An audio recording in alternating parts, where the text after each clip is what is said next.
प्यारे भाइयों और बहनों, नमस्कार। आप सभी को नववर्ष की बहुत बहुत शुभकामनाएं। नया वर्ष नई आकांक्षाएं, नए संकल्प का अवसर लेकर आया है।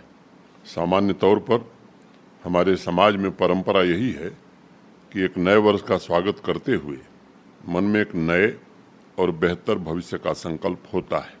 जो वर्ष गुजर गया उससे और अच्छा करने का निश्चय मन में रहता है। जीवन यात्रा में प्रतिपल कुछ नया सर्जित हो, जीवन दिशा विकास उन्मुख हो, जीवन ऊर्जा निर्माण की राह पर गतिशील हो, यही हम सभी के संकल्प की मुख्य भावना होती है। पिछले महीने जम्मू कश्मीर की उम्मीदों की समीक्षा करते हुए मैंने आपसे कहा था कि 2024 जम्मू कश्मीर के विकास के लिए अत्यंत महत्वपूर्ण वर्ष होगा। मैं सभी नागरिकों का आज अभिनंदन करना चाहता हूं। आप सभी की सक्रियता से विकसित भारत संकल्प यात्रा में जन भागीदारी के मामले में जम्मू कश्मीर देश के अग्रणी राज्यों में शामिल हो सका है। हर गरीब परिवार के पास अपना घर हो, सम्मानजनक जीवन जीने के लिए रोजगार हो, उद्यम का अवसर हो, गांव शहर के सभी सामाजिक वर्ग भेदभाव और असुरक्षा की भावना से मुक्त हों। इस इच्छा शक्ति के साथ जम्मू कश्मीर प्रशासन और जम्मू कश्मीर के 1,30,00,000 से ज़्यादा नागरिक नवनिर्माण की यात्रा में भाग ले रहे हैं। इस यात्रा में अभी तक लगभग 40 लाख से ज़्यादा नागरिकों की भागीदारी ने ग्रामीण और शहरी दोनों इलाकों में प्रगति का मजबूत आधार तैयार किया है। हर एक नागरिक को उत्कृष्टता प्राप्त करने के अवसर प्राप्त हुए हैं। व्यक्तिगत आकांक्षाओं को पूरा करने की ऐसी राहें निकली हैं जिनकी 9-10 वर्ष पहले कल्पना भी नहीं की जा सकती थी। विविध प्रतिभा और समृद्ध संसाधनों के साथ एक शक्तिशाली यूनियन टेरिटरी के रूप में उभरने के लिए आप सबको नए वर्ष के नए अवसरों का लाभ उठाने की जरूरत है। समाज की सबसे बड़ी ताकत उसकी उपलब्धियों में देखी जाती है। प्राचीन काल से जिन परंपराओं मूल्यों ने हमें रास्ता दिखाया है, वही विकसित भारत के मार्ग पर हमारे बढ़ते कदमों को नई ऊर्जा प्रदान करेंगे, इसका मुझे पूर्ण विश्वास है। मित्रों, जीवन में हौसले और कुछ कर गुजरने की जीवटता का उद्गम स्वयं व्यक्ति के भीतर होता है। इसलिए हमारी संस्कृति में कहा जाता है कि हिम्मत और जज्बों की गंगोत्री सदैव व्यक्ति के भीतर होती है। बडगाम के रहने वाले गुलाम हसन शेख की उपलब्धियों में इसकी झलक हमें मिलती है।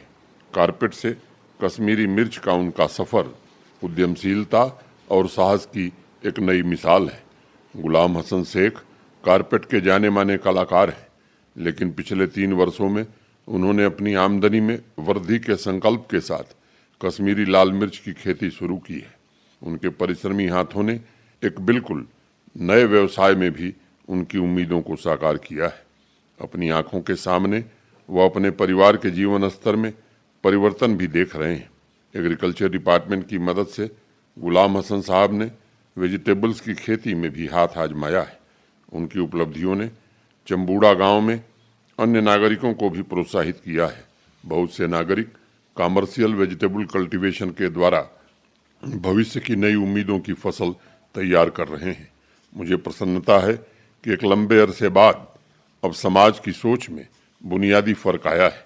लोग एक दूसरे के प्रयासों, नई पहल से सीख रहे हैं और उससे अपने परिवार और समाज के लिए नया सामर्थ्य पैदा कर रहे हैं। हमारे यहाँ वेदों में लिखा है, संज्ञानम न स्वे भी संज्ञान मरणे भी। समाज में संभावना हो तथा लेस मात्र भी सोच में भेद न हो। ऐसी ही सोच उधमपुर के पंचेरी टूरिस्ट विलेज से 2021 में शुरू हुई थी और युवाओं, महिलाओं को होम स्टे के रूप में उद्यम का नया अवसर मिला था। आज डोडा, रामबन, किश्तवाड़, जम्मू, रजौरी, रियासी के अलावा नॉर्थ कश्मीर के गांवों में होम स्टे शुरू करके ग्रामवासी व्यक्तिगत उन्नति के अलावा उस इलाके के रूरल टूरिज्म को भी बढ़ावा दे रहे हैं।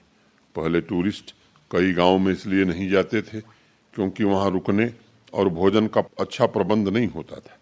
अब होम स्टे की वजह से न सिर्फ भारी संख्या में टूरिस्ट वहां पहुंच रहे हैं, बल्कि इससे सैकड़ों गांव और हजारों परिवारों के जीवन में नए युग की शुरुआत हुई है। अभी पिछले महीने कुपवाड़ा, बारामूला तथा बांदीपुरा में 367 होम स्टे को मंजूरी दी गई है। जम्मू तथा कश्मीर संभाग के सीमावर्ती इलाकों में भी होम स्टे रजिस्ट्रेशन की संख्या में वृद्धि हो रही है, जिससे वहां एक नई स्थानीय अर्थव्यवस्था विकसित हो रही है। मैं इस अभियान में दिखाई पड़ रहे उत्साह को समाज में सकारात्मक सोच की प्रतिध्वनि मानता हूँ। विकास दरअसल सोच का निखार है, विकास कल्पना का मूर्त रूप है, विकास विचारों का रूपांतरण है। इसलिए मैं हमेशा एक एक व्यक्ति में तरक्की की सोच पर बल देता हूँ, ताकि अभय होकर नए मार्ग चुनने की सामूहिक अधीरता समाज में पैदा हो।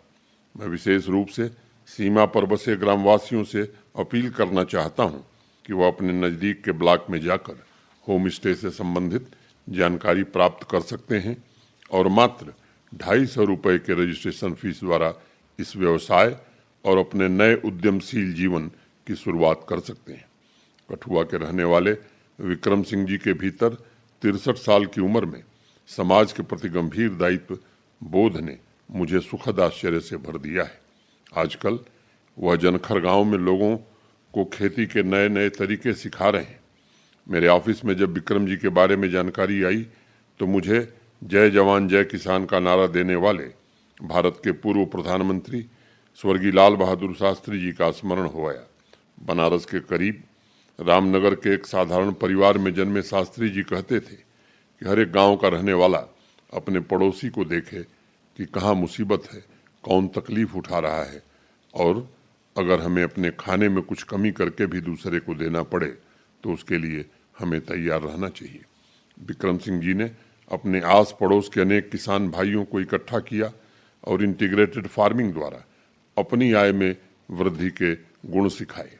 उन्होंने स्वयं dairy farming, fruits, orchard, vegetable cultivation, spice cultivation में भी हाथ आजमा कर देखा है। विक्रम जी ने गलतियों से सीखा और अब वह अन्य किसानों की हैंड होल्डिंग कर रहे हैं ताकि वह कोई गलती न करे। उनके प्रयासों से किसान भाइयों में पर्यावरण के प्रति भी सजगता आई है। विक्रम सिंह जी के मार्गदर्शन में वह पूरी आस्था एवं दृढ़ संकल्प के साथ समाज में सस्टेनेबल डेवलपमेंट की नई परंपरा निर्मित कर रहे हैं। अगर जीवन में कोई खुशियों के शिखर को छूना चाहता है तो वह शेयर करने में ही मिल सकता है। मैं जानता हूँ विक्रम सिंह जैसे समाज में अनेक व्यक्तित्व हैं, उन्हें आगे आकर लोगों को सही दिशा एवं प्रेरणा प्रदान करनी चाहिए। उनकी छोटी छोटी सलाह विचार और विकास के बीच की रुकावटों को समाप्त कर सकता है। मित्रों, नारी शक्ति शून्य से संभावनाओं का सृजन करने में सक्षम है। इसका एक उदाहरण चेनानी उधमपुर की कौशल्या देवी है। आज अगर उनके दोनों बच्चे अच्छे स्कूल में पढ़ रहे हैं तो उनका घर खुशियों से भरा हुआ है। तो उसके पीछे स्वयं पर अपार विश्वास और सेल्फ हेल्प ग्रुप के माध्यम से उनकी कड़ी मेहनत है। बहुत अल्प समय में कौशल्या देवी ने डेयरी क्षेत्र में सेल्फ हेल्प ग्रुप के जरिए अपने पैरों पर खड़ा होने में सफलता प्राप्त की है। कौशल्या जी की आमदनी ने अपने पति के कारोबार के लिए बैंक से आर्थिक सहायता प्राप्त करने में भी मदद की है। उन्होंने डेयरी यूनिट के अलावा कपड़ों के बैग बनाने वाले सेल्फ हेल्प ग्रुप को भी ज्वाइन किया है। अमृतकाल की यात्रा में विभिन्न स्रोतों से हो रही आमदनी ने उन्हें अपने सपनों की सिद्धि में सक्षम बनाया है। आज जम्मू कश्मीर में आकांक्षाओं को साकार करने के लिए संसाधनों की कोई कमी नहीं है। जिस किसी के भी मन में कुछ करने का संकल्प है, उसके लिए साधन और प्रशिक्षण दोनों उपलब्ध हैं। यदि हम एकजुट रहें और हमारे संकल्पों में सृजन का आधार हो, तब जम्मू कश्मीर का सुनहरा भविष्य अवश्य निर्मित हो सकता है। पिछले कुछ समय से यूनियन टेरिटरी के शहरों के बीच स्मार्ट सिटी बनने की स्वयं प्रतिस्पर्धा चल रही है।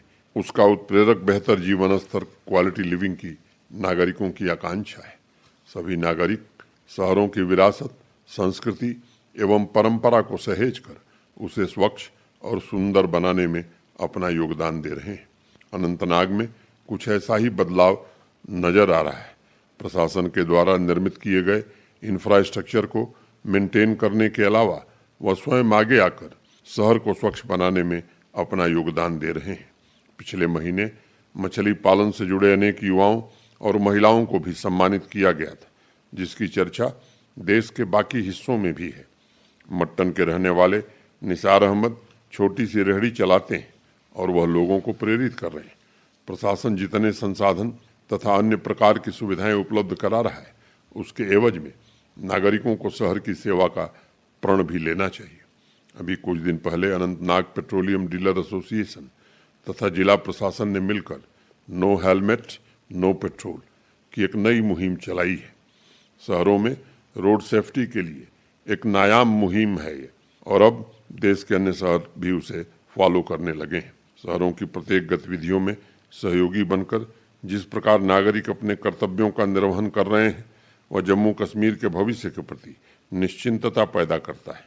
अन्य शहरों में भी नागरिक इसी प्रकार सच्चे मन से अपने कुछ घंटे वहां के उत्थान में लगा सकते हैं। ऋग्वेद ने हमें आदर्श दिया है, सम गच्छध्वम सम वदध्वम समवो मनांस जानताम। हम सभी के मन में एक जैसा विचार, मिलकर एक जैसी वाणी बोलें और मिलकर चलें। हृदय में यह भाव तथा हर गांव शहर में प्रगतिशील और सौहार्दपूर्ण वातावरण हमारा अंतिम लक्ष्य होना चाहिए। समाज में ऐसी ही एक नई सोच विकसित करने में उधमपुर के नौजवान विशाल रौधान जुटे हुए हैं। उन्होंने अपनी समाज सेवी संस्था युवा सोच युवा भारत के माध्यम से जम्मू, उधमपुर, रामबन के युवाओं को जोड़ने का काम किया है तथा ड्रग अब्यूज, स्वच्छता, मेंटल हेल्थ जैसे विषयों पर वह निरंतर गांव-गांव जाकर जागरूकता अभियान भी चला रहे हैं। पिछले वर्ष जून में इस संस्था की स्थापना के वक्त ही विशाल और उनके साथियों ने निर्णय किया था कि वह आर्थिक सहायता के लिए दूसरों पर निर्भर नहीं रहेंगे, बल्कि जनता के स्वैच्छिक योगदान द्वारा लोगों को जागरूक करने का काम करेंगे। मुझे इस बात की बेहद प्रसन्नता है। अत्यंत धैर्य तथा सबल संकल्प के साथ विशाल और उनकी टीम के साथी समाज की बेहतरी के लिए काम कर रहे हैं और एक नई मानसिकता का प्रचार प्रसार भी कर रहे हैं। यही जम्मू कश्मीर की असली ताकत है और मुझे पूरा यकीन है युवा जोश और विचारों से भरे नेतृत्व के माध्यम से नशा मुक्त जम्मू कश्मीर, आत्मनिर्भर आधुनिक जम्मू कश्मीर का निर्माण हो सकेगा। आज मैं एक ऐसे व्यक्तित्व की भी चर्चा करना चाहूँगा जो कारपेट रिपेयरिंग की कला परंपरा को पुनर्जीवित कर रहे हैं और आर्टिजन्स को रोजगार का एक वैकल्पिक मार्ग भी दिखा रहे हैं। श्रीनगर के रहने वाले गुलाम हसन वानी दिल्ली, मुंबई, हैदराबाद जैसे शहरों में पहले काम किया करते थे। वह वापस कश्मीर घाटी आकर इस हुनर के प्रोत्साहन में जुट गए हैं और साथ साथ लोगों के घर पर जाकर अपनी सेवाएं दे रहे हैं। उन्होंने अमेरिका, ईरान तथा अन्य देशों से लाई हुई 100-200 वर्ष पुरानी अनमोल कारपेट को प्रिजर्व किया है। चूंकि यूनियन टेरिटरी में बहुत कम हुनरमंद कलाकार कारपेट प्रिजर्वेशन से जुड़े हुए हैं, इसलिए गुलाम हसन अन्य जिलों में जाकर लोगों को ट्रेनिंग देकर तैयार कर रहे हैं ताकि नई पीढ़ी भी भविष्य में इस परंपरा का वाहक बन सके। हाथ की कढ़ाई जम्मू कश्मीर की प्राचीन पारंपरिक कला है और कुलगाम की रहने वाली महमूदा अख्तर की रचनात्मक ललक ने उन्हें मास्टर आर्टिस्ट के रूप में ख्याति दिलाई है। सादे कपड़े को कलाकृति का रूप देना एक तरह की साधना है। इसे सुई और धागे से बनी पेंटिंग भी कहा जाता है।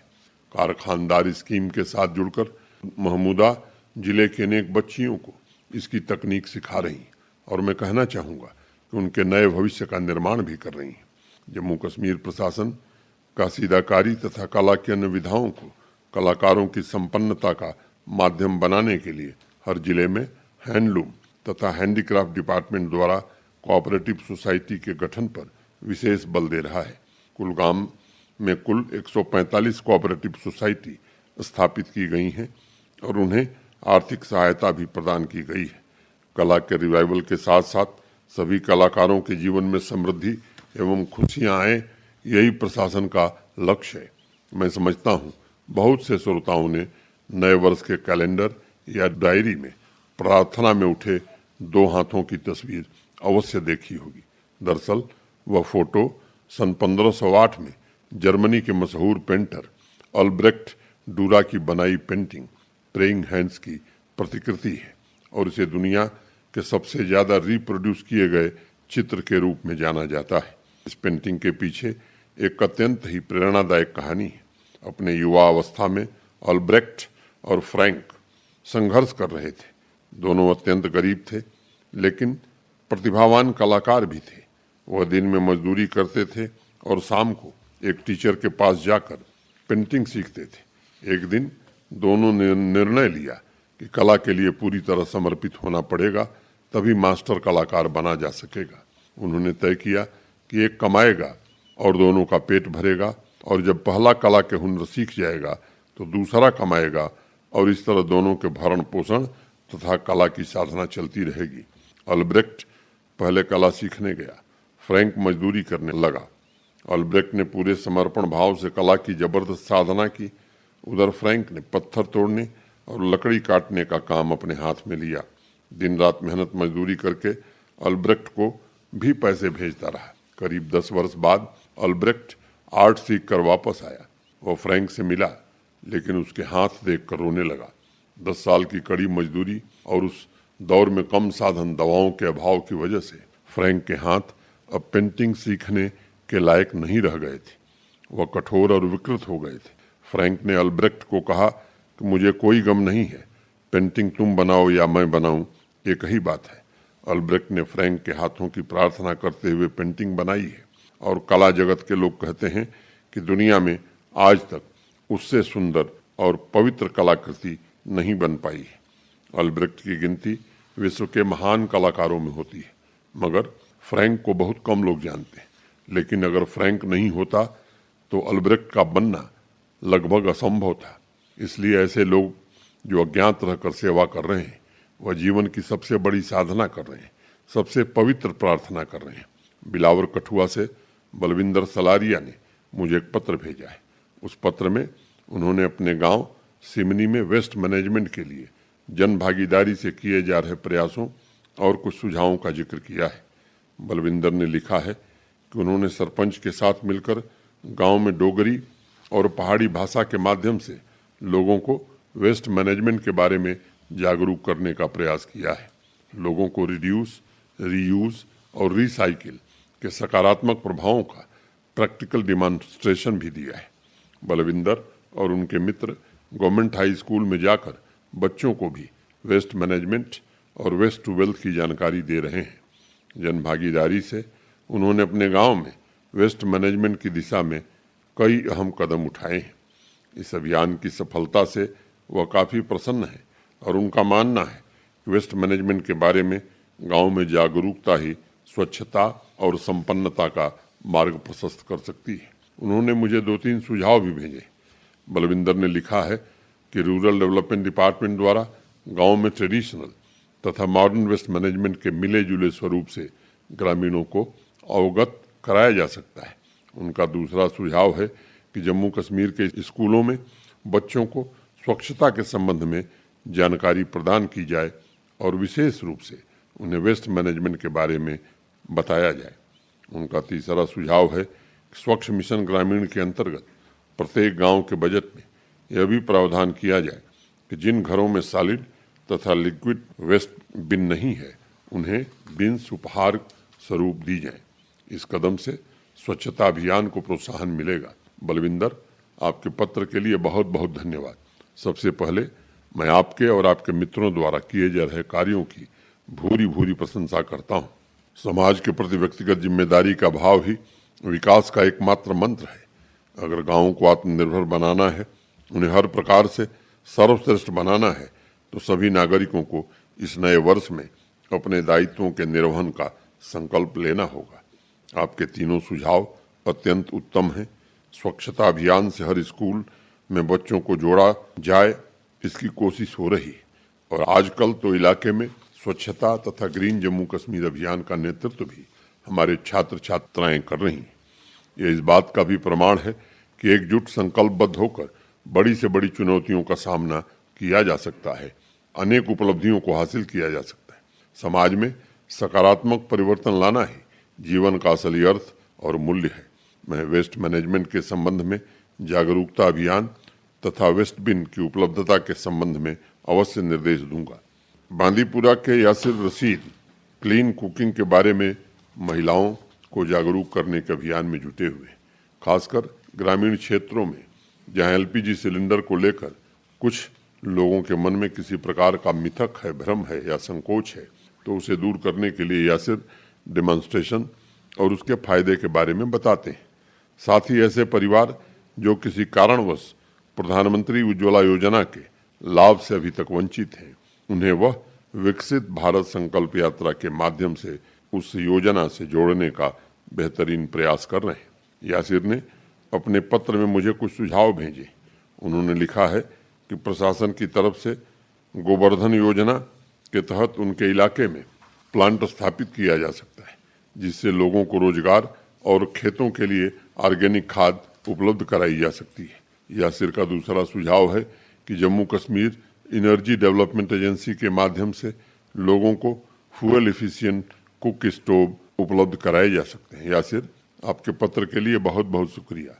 गोवर्धन योजना के तहत बायोगैस प्लांट स्थापित करने के लिए गांव के नागरिक एक समूह बनाकर या इंडिविजुअली भी एप्लीकेशन दे सकते हैं और प्रक्रिया पूरी होने के पश्चात उन्हें केंद्र सरकार की तरफ से आर्थिक सहायता और आवश्यक ट्रेनिंग भी उपलब्ध कराई जाएगी।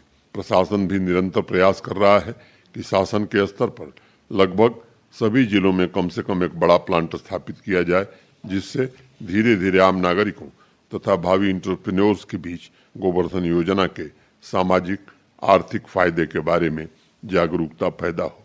अभी तक 17 गोवर्धन प्लांट अंडर कंस्ट्रक्शन है और 2 प्लांट पूरी तरह से फंक्शनल हो गए। इस कार्यक्रम के माध्यम से मैं विशेष रूप से युवा एंटरप्रेन्योर्स का आह्वान करता हूं कि वो department of drinking water and sanitation की गोवर्धन वेबसाइट पर जाकर अपना रजिस्ट्रेशन करा सकते हैं। जहां तक फ्यूल एफिशिएंट कुक स्टोव का सुझाव है, मैं यासिर के पत्र के माध्यम से सभी नागरिकों को बताना चाहूँगा कि ब्लॉक दिवस के अवसर पर Jammu Kashmir energy development agency द्वारा इच्छुक लोगों को free of cost solar box cooker तथा कुक स्टोव उपलब्ध कराए जा रहे हैं।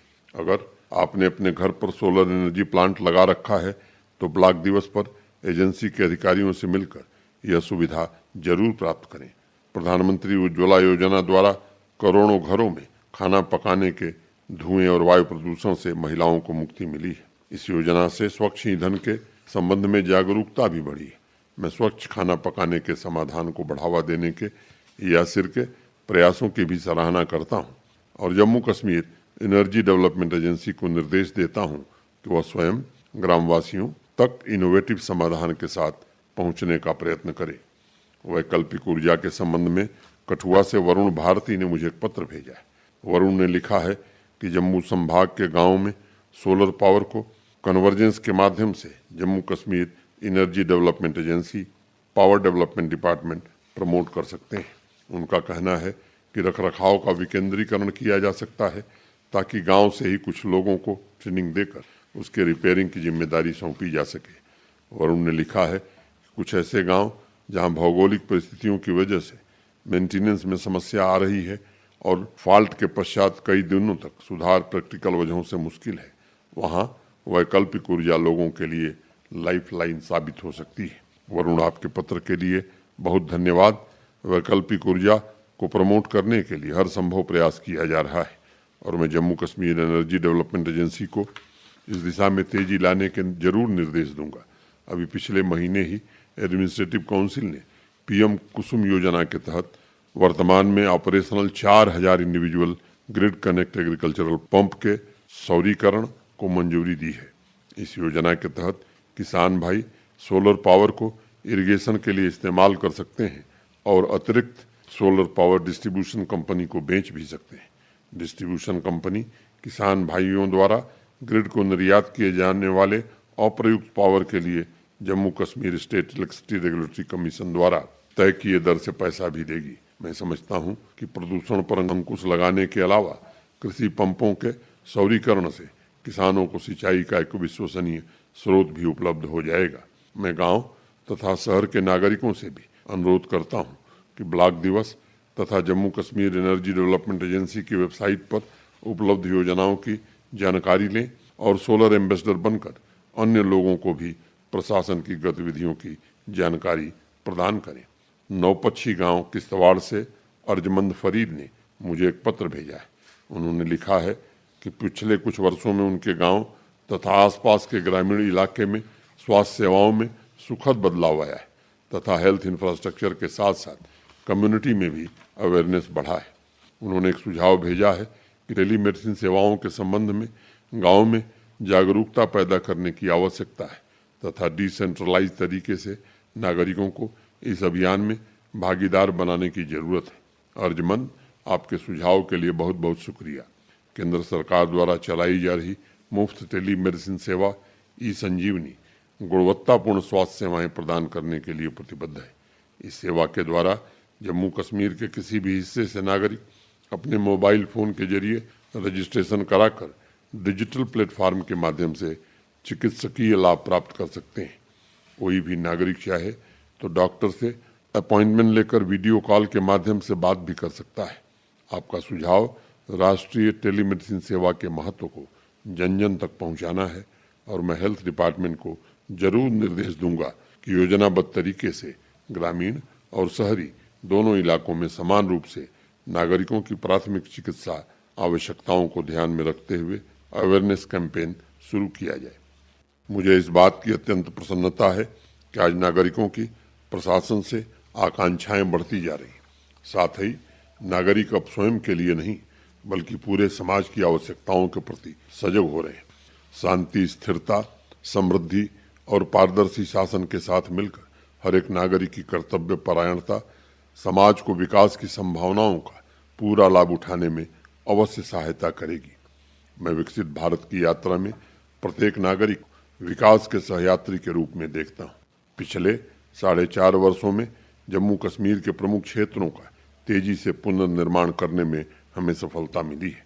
मुझे पूरा भरोसा है कि वर्ष 2024 में समावेशी सर्वस्पर्शी विकास की यात्रा का यह कारवां और तेज गति से आगे बढ़ेगा और बड़ी सफलताएं हासिल करेगा।